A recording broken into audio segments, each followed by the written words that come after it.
if you begin to see dead bees in the hive, there's something going on that's not right. So, what would cause dead bees in there?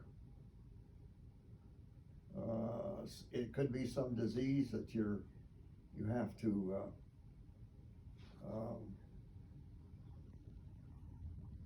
Oh goodness sakes! There's a number of things that cause bees to die in the hive. Uh,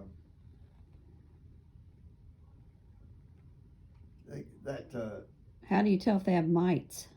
Yeah, well, it's pretty hard to tell if you have mites.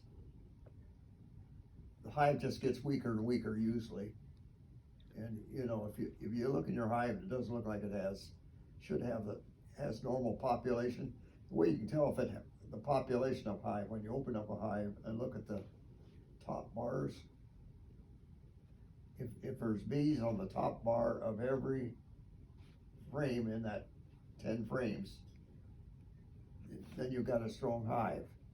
But say there's bees just on the top of 3 frames, there's something going wrong that you need to check it out. There's possibly a disease going on, or there's a number of diseases. You have to read about them and find out what they are. How do you treat that? Well, they'll tell you in the book what to do for them. Different guys have different ideas. That varies, like treating human illness, Yeah. For something to take, some people want to take an aspirin, other people want to take something different than an aspirin for that illness. Yeah, it's crazy. I lost my pen.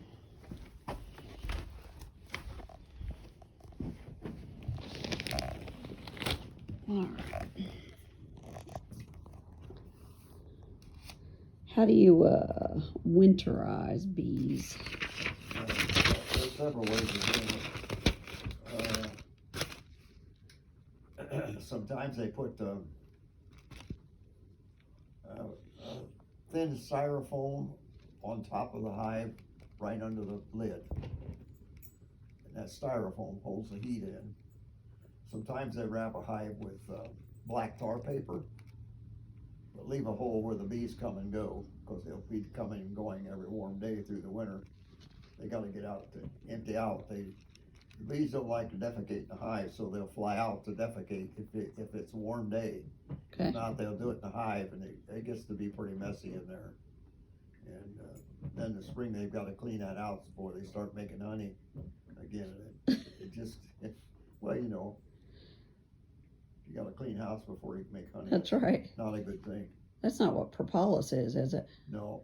Propolis is a disease preventive thing. They actually, when you put a new hive down, one of the first things the bees do is cover that whole thing with propolis. And I'm not quite sure where they get that and how they make that, but it prevents against disease. And the bees like to work on wood that's been covered with propolis. So one of the first things they do is begin to cover that whole hive with propolis where they work.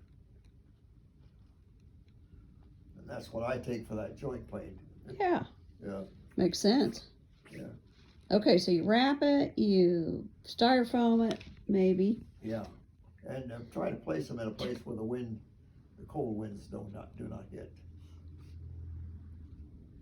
Behind a fence, is a good thing. Have a fence up from the prevailing winds.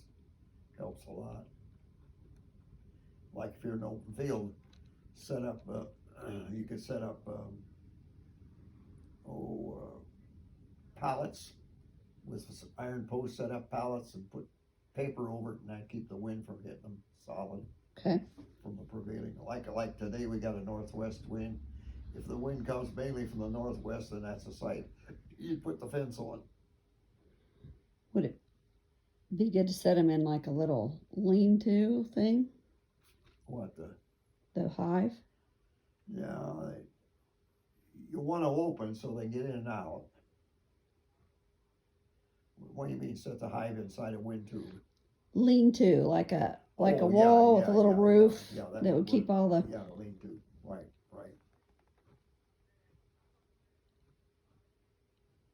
Usually you get ideas of what to do when you see other guys' beehives and bee yards.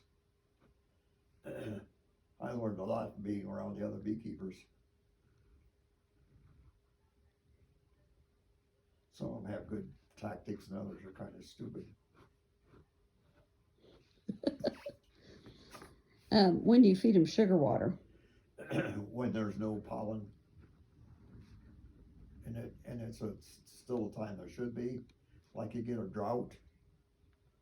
And then in the fall, if like in July and August, you see they're not gonna make enough honey, I'd start feeding them sugar water, that hive, I'd start feeding it sugar water in July, August. Make sure they got enough honey to keep through the winter. It's not the best kind of honey, but it will keep them through the winter. So how much honey do you leave in the hive for them? It takes 60 pounds to get them through the winter. So when you pick up a hive, you can kind of tell, you know, lift up the edge of it. That's what they do in the fall. The guys go around and, and just lift up a corner of the hive, and they kind of tell by the weight they feel of it whether there's actually enough honey in there to take care of it for the winter. Now I know they circle and then they move in and out. The in ones move to the outside to keep warm. Do you remove frames for them to do that, or do they do that just in a? Well, they do it in a solid mass. They did when they winter and form a cluster. That's what they call a cluster, and that cluster will extend over several frames. Okay. And the bees on the outside are the ones that are going to start dying first because there's not enough heat there. But the mass of heat that they have from the cluster keeps the queen alive. Actually, where she is, it's about 91 or 92 degrees. Wow. All winter. Which to me is an amazing thing. So you don't take frames out for them to do that? No, They just do it.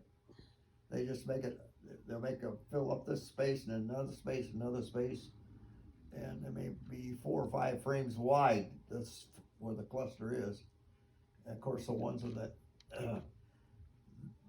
the outside at the periphery are the all lucky ones. They just die and drop to the bottom. Oh. Then you can tell how many's dying. You go out there on a day that it's warm enough to fly. They'll be cleaning house, and there'll be dead bees out in front. You can tell how fast they're dying by how many dead bees are out there. Because the other bees want a clean house. They don't want to have dead bees hanging around. Yeah. Yeah. So if it's a really brutal winter, do yeah, you do a heat source on it with them? Well, I never have. Some people put them in a barn or a shed. Yeah. To keep them out of the cold. That helps some, but I haven't had much success with that. Okay. It's okay. Like if you had a barn like Pat's there, you know, set them near a south door, that the door they could get in and out the door when they want to fly, but the barn would help keep the hives warmer through the winter. Well, why would you do a south door? Well, I would do a south door because that's the way the sun would be in the south, you know. Okay. Even though the wind comes from that direction. Yeah, I'd still have the hives close to the south door because that's where you get the most sunshine, right? That's where the sunshine is in the winter. Okay.